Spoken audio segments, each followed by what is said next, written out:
Hello student, क्या हाल है आप सबके। आई होप सभी लोग बढ़िया होंगे। तो हम लोग क्लास 10th की मैथमेटिक्स स्टार्ट कर चुके हैं। तो इससे पहले का जो वीडियो था उसमें हमने क्लास 9th की जितनी भी संख्या पद्धति थी उसको मात्र 20 मिनट में बहुत अच्छे से समझा था। तो आज हम लोग एक्सरसाइज 1.1 का परिचय करने वाले हैं। तो परिचय करने से पहले मैं आपको एक ओवरव्यू दे देता हूँ कि इसमें हम पढ़ने क्या वाले हैं बेसिकली। तो देखो, इसमें हम ना SCF निकालने पे फोकस करेंगे मेनली। बट आप लोग सोच रहे होगे सर, बट SCF निकालना तो हमने बचपन से सीखा है, ऐसा आप क्या नया बताने वाले हो।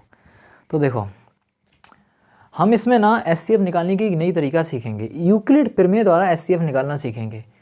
देखो, आपने यूक्लिड का नाम जरूर सुना होगा क्लास 9th में। तो बस एक प्रमेय होगी यूक्लिड प्रमेय, उसकी मदद लेंगे और फिर हम SCF निकालेंगे। तो चलिए देखते हैं कैसे निकाला जाता है। तो इससे पहले मैं आपसे एक क्वेश्चन पूछता हूँ। अगर मैं आपसे कहूँ कि आपको 3 से भाग करना है 29 में, तो बताओ 3 से भाग 29 में कर लोगे कितनी बार जाएगा। 3 से 9 बार जाएगा, 27, और यहाँ पे बचेगा 2, है ना। और आपको पता होगा, इन सब के नामकरण भी कर लेते हैं। आपको पता है ये 2 होता है, इसको क्या कहते हैं इसको कहते हैं हम शेषफल। इसको कहते हैं शेषफल। और ये हमारा होता है भागफल, और ये होता है हमारा भाजक, और ये होता है हमारा भाज्य। सही है। तो इनके सब के नाम है, और नाम याद रखना क्योंकि नाम आगे यूज होंगे यूक्लिड प्रमेय में, इसीलिए नाम याद रखना। देखो, जिससे भाग दिया जाता है वो होता है भाजक, जिसमें दिया जाता है होता है भाज्य। अब सुनो जरा, एक और चीज़ है नोटिस करने वाली बात, क्योंकि आप बचपन से भाग देते आ रहे हैं तो आपने शायद नोटिस नहीं किया होगा। आप अगर नोटिस किया भी होगा तो आप फिर भी लिख लो। क्या नोटिस करने वाली बात, जो शेषफल होता है ना, ये जो शेषफल हमेशा भाजक से छोटा होगा, हमेशा, कभी बराबर भी नहीं हो सकता। अरे आप सोच के देखो ना, अगर ये बराबर हो जाता तो 3 का एक और बार भाग चला जाता, है ना। इसीलिए भाजक, और इसीलिए जो शेषफल होता है कभी भी भाजक से बड़ा नहीं हो सकता, इवन बराबर भी नहीं हो सकता। तो आप लिख लेना, यहीं पे लिख लेना, जो शेषफल होता है ना, शेषफल वो हमेशा छोटा होता है किससे, भाजक से। ये बात आप नोट कर लेना, शेषफल हमेशा छोटा होता है भाजक से, है ना। चलो, इसके बाद आपने एक बार नोटिस की, एक बात ध्यान दो कि जो 29 है ना, 29 को हम ऐसा भी लिख सकते हैं। देखो जरा, 29 को हम ऐसा लिख सकते हैं कि जो 29 हैं, 29 को हम ऐसा लिख सकते हैं 3 × 9 + 2। देख लो, चेक कर लो भाई, क्योंकि 3 नेम 27, 27 और 2 29, तो 29 को हम ऐसा लिख सकते हैं। अब इन सब के नाम जो है ना, नाम कि 3 क्या है, 29 क्या है, 9 क्या है, 2 क्या है, यहाँ पे रख दो। 29 क्या है बताओ जरा, 29 क्या है मेरा, भाज्य। तो 29 की जगह पे रख दो भाज्य, बराबर 3 क्या है हमारा, 3 है हमारा भाजक, 3 है हमारा भाजक, इंटू 9 क्या है हमारा, 9 है भागफल,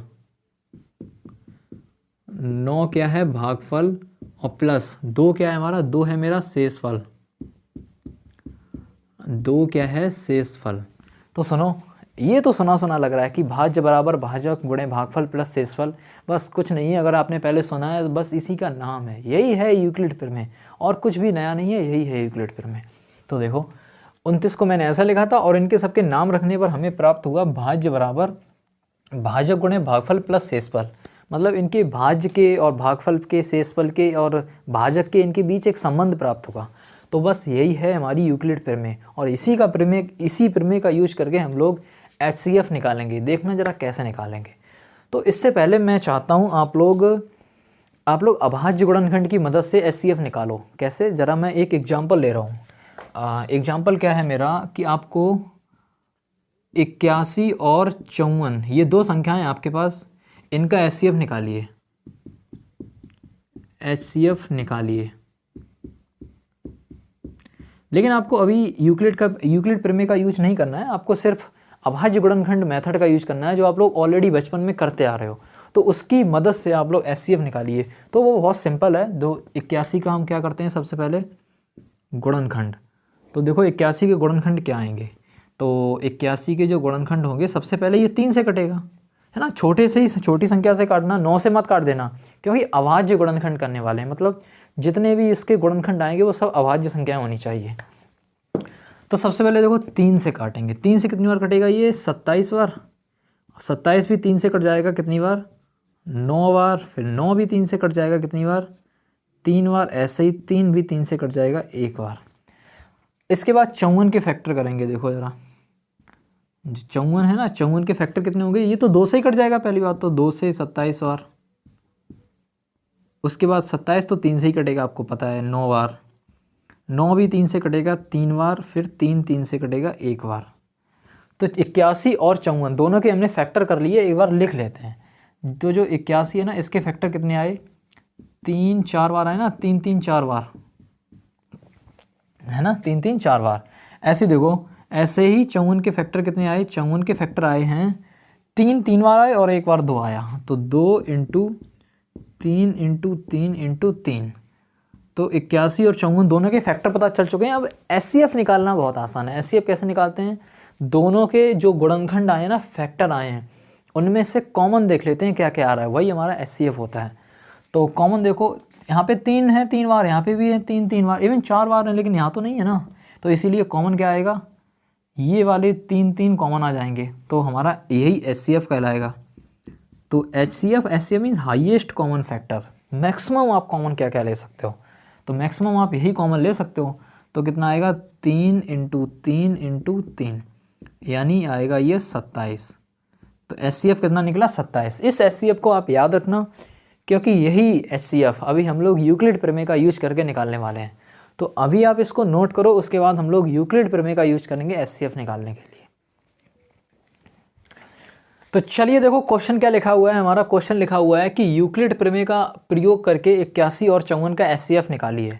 तो देखो मैं आपको कुछ स्टेप्स बताऊंगा, आपको वो स्टेप फॉलो करनी होंगी, स्टेप याद रखना है ना, स्टेप मत भूलना। देखो स्टेप नंबर 1, आप स्टेप मत भूलना। स्टेप नंबर 1 में करना क्या होता है, सबसे पहले 81 और 54 जिन दोनों संख्याओं का आपको SCF निकालना है उनमें से छोटी संख्या से बड़ी संख्या में भाग दे दो। तो जैसे 81 और 54 में छोटी संख्या कौन सी है 54, तो 54 से बड़ी संख्या में भाग दे दो 81 में। तो देखो जरा कितना आएगा, जरा सॉल्व करना है। 54 का 81 में एक ही बार जाएगा, एक बार गया तो ये 54 आ गया मेरा, और 11 में से 4 गया तो 7, और इधर 7 में से 5 गया तो 2। तो देखो मैंने 54 से 81 में भाग दिया तो एक बार गया है ना। तो पहली स्टेप याद रखना, दोनों संख्याओं में जो छोटी होती है उससे बड़ी संख्या में भाग दे देते हैं। अब देखो ये जो चीज़ लिखी है ना उसको यूक्लिड प्रमेय से हम कैसे लिख सकते हैं। यूक्लिड प्रमेय क्या कहती है, भाज्य बराबर, यूक्लिड प्रमेय देखो क्या कहती है, भाज्य बराबर भाजक, भाज्य बराबर भाजक गुणे भागफल प्लस शेषफल, यही तो कहती है ना। यूक्लिड प्रमेय है भाज्य बराबर भाजक गुणे भागफल प्लस शेषफल। अब देखो जरा इस केस में भाज्य क्या होगा, बताओ जरा, इस केस में भाज्य क्या होगा, भाज्य होगा 81 और भाजक क्या होगा 54, और गुणे भागफल क्या है 1, और प्लस शेषफल कितना है 27। तो इतना कर लिया। इसके बाद देखो जब तक शेषफल 0 नहीं आएगा तब तक हम आगे बढ़ते रहेंगे, जब शेषफल 0 आ जाएगा वहाँ पे रुक जाएंगे। अगली स्टेप क्या करनी है, देखो स्टेप 2, ये तो हो गई स्टेप 1। स्टेप 2, स्टेप 2 में आपको क्या करना है, ये जो शेषफल है ना, शेषफल इससे भाजक में भाग कर देंगे। यानी अगली स्टेप में क्या करना है, शेषफल से, आप यहाँ पे लिख लेना, स्टेप 2 में क्या करेंगे, शेषफल से भाजक में भाग करेंगे, भाजक में भाग देंगे। ये स्टेप लिख लेना है ना, शेषफल से भाजक में भाग दिया जाएगा। तो अगली स्टेप करो जरा, यहाँ पे कितना होगा 27 हमारा शेषफल है और भाजक मेरा कितना है 54। तो भाग दो जरा, कितना आएगा 27 का 2 बार जाएगा 54 में, 27 दूनी 54 होता है। और इस केस में हमारा शेषफल कितना आ गया है 0। लेकिन इसको भी हम यूक्लिड प्रमेय से कैसे लिख सकते हैं, इसको हम लिख सकते हैं, अच्छा इस बार बताओ जरा, भाज्य क्या है, भाज्य है 54। तो 54 को हम क्या लिख सकते हैं, भाजक कितना है, भाजक है 27 इंटू भागफल कितना है 2, और शेषफल कितना है 0। अब हमारा शेषफल आ गया है 0। अब हम यहाँ पे रुकेंगे, यहाँ इसी स्टेप में आपको SCF मिलेगा। कौन सा होगा, देखो जिस स्टेप में शेषफल 0 आता है उस स्टेप का भाजक SCF कहलाता है। क्या कहलाता है, HCF। तो आप इसको लिख लेना। तो यहाँ पे 27 क्या होगा हमारा HCF। और याद है अभी अभी हम लोग इसका HCF निकाल के आए थे, कितना आया था, 27 ही तो आया था। तो इस केस में भी 27 हमारा HCF होगा। लेकिन ये वाली स्टेप याद रखना, ये हमारी स्टेप 3। चाहो तो आप यहीं लिख लो, स्टेप 3 नहीं, हाँ स्टेप 3 करके लिख लो। स्टेप 3 ये लिख लो, जिस स्टेप में शेषफल 0 आएगा, क्या आएगा, शेषफल 0 आएगा, शेष 0 आएगा, उस स्टेप का भाजक HCF कहलाएगा।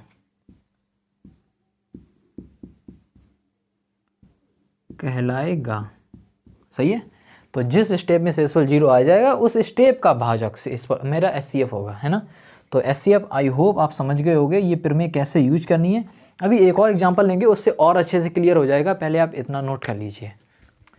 चलो देखो, इस क्वेश्चन में पूछा गया है कि 50 और 125 का यूक्लिड प्रमेय की मदद से आपको HCF निकालना है। तो सेम काम, सबसे पहले ये देखेंगे इनमें से छोटी संख्या कौन सी है। तो छोटी संख्या कौन सी है, छोटी संख्या है मेरी 50।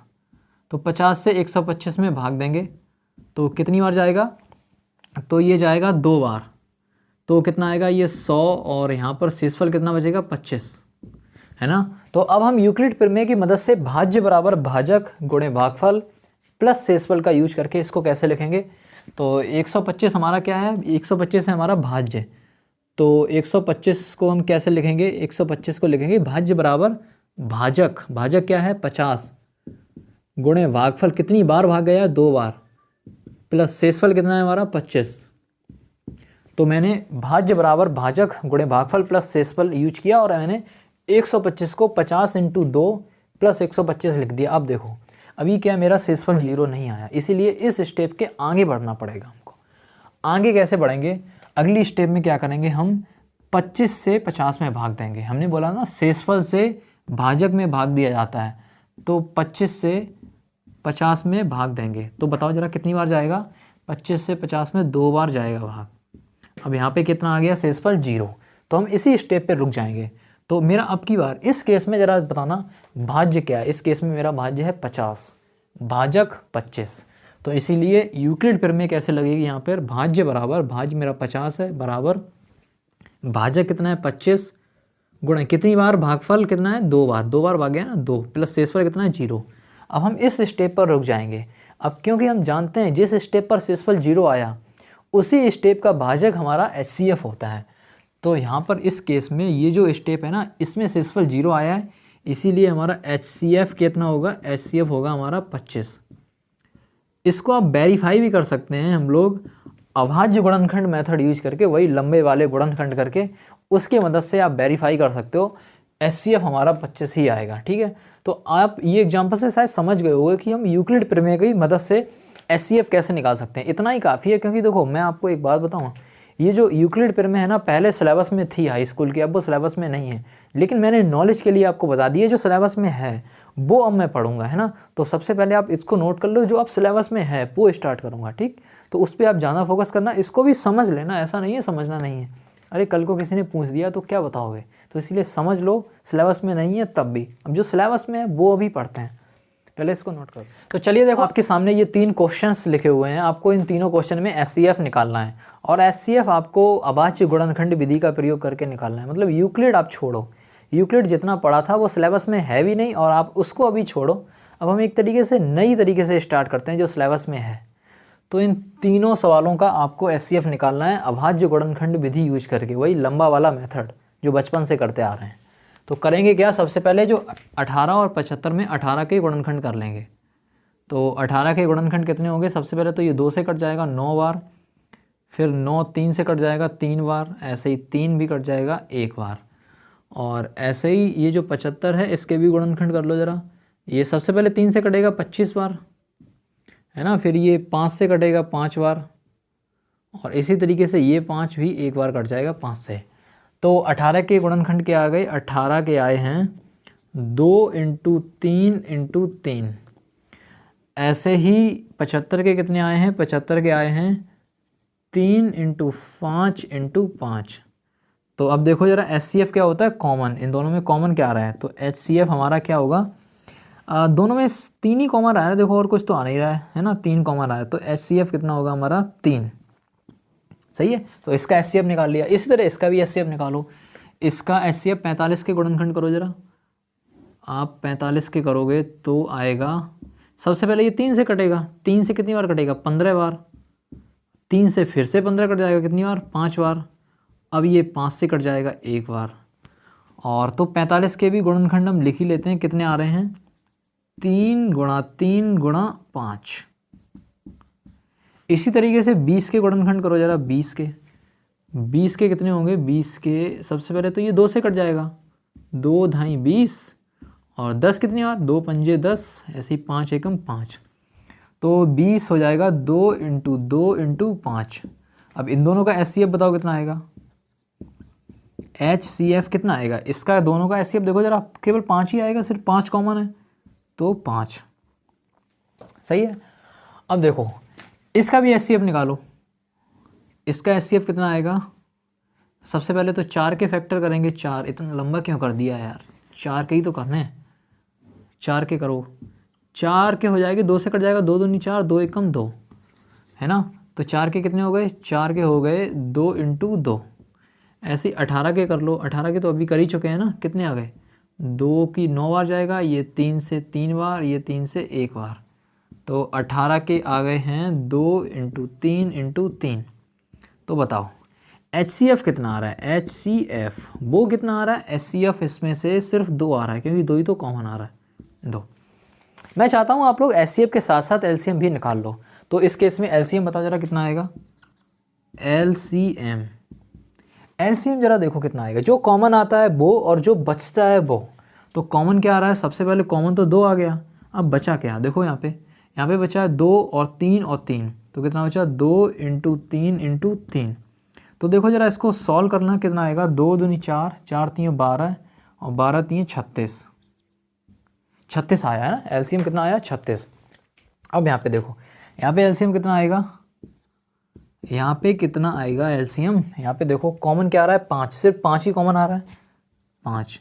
अब देखो बचा क्या क्या है, यहाँ पे 3 2 बार हैं, यहाँ पे 2 2 बार हैं, तो उनको भी लिख लेते हैं, 3 को 2 बार और 2 को भी 2 बार।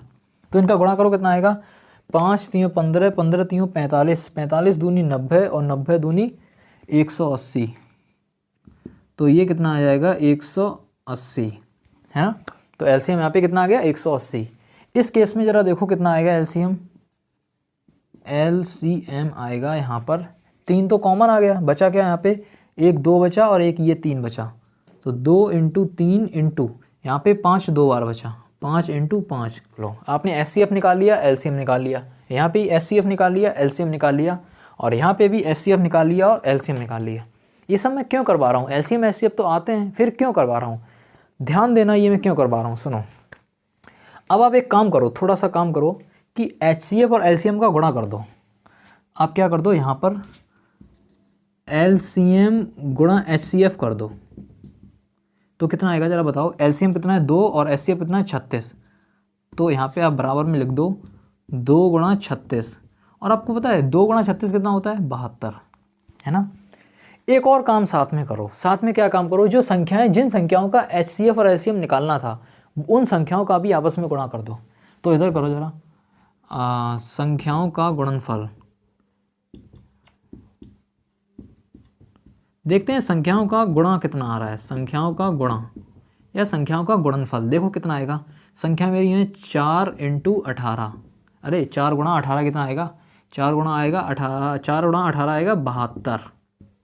चलो एक बात सुनो, LCM और HCF का गुणा करने पे 72 आया, संख्याओं का गुणा करने पे 72 आया, क्या ये पैटर्न आगे भी बन रहा है, चलो उसको देखते हैं। यहाँ पे देखो ज़रा, तो यहाँ पे देखो LCM और HCF का गुणा करो कितना आएगा, तो LCM गुणा HCF वो कितना आ रहा है, LCM मेरा है 180, 180 का 5 में करोगे तो आएगा 18 पंजे 90, 90 यानी 900।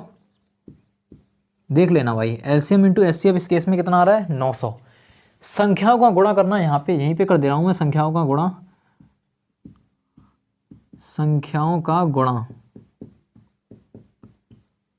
यहाँ पे लिख दे रहा हूँ मैं संख्याओं का गुणनफल। देखो जरा कितना आ रहा है ये 45 गुणा 20। अरे 45 गुणा 20 कितना आएगा? अरे 45 दूनी 90 और एक जीरो मतलब 900। यहाँ पे भी कितना आ रहा है? 900। एक बात यहाँ पे भी नोटिस करने वाली है, क्या एलसीएम इंटू एचसीएफ कितना आया? 900।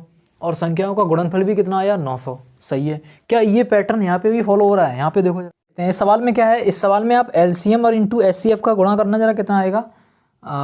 LCM into HCF, LCM into HCF करो जरा, कितना आएगा? तो एलसीएम कितना है मेरा? 3। एक मिनट, थोड़ा सा एलसीएम में लगता है गलती हो गई। एलसीएम क्या होता है? जो कॉमन आता है, कॉमन आता है 3 तो कॉमन आ रहा, वो तो लिखा ही नहीं। जो कॉमन आता है उसके बाद जो बचता है, बचा तो ये था ना, 3 जो कॉमन आता है उसको तो भूल ही गए थे। चलो ठीक है, अब सही है। अब देखो एलसीएम इंटू एचसीएफ करो जरा, एलसीएम इंटू एचसीएफ। तो एलसीएम कितना आ रहा है? 2 3 6, 6 पंजे 30 और 30 पंजे 150। 150 का 3 में करेंगे तो आएगा 450। तो ये आ रहा है मेरा 450।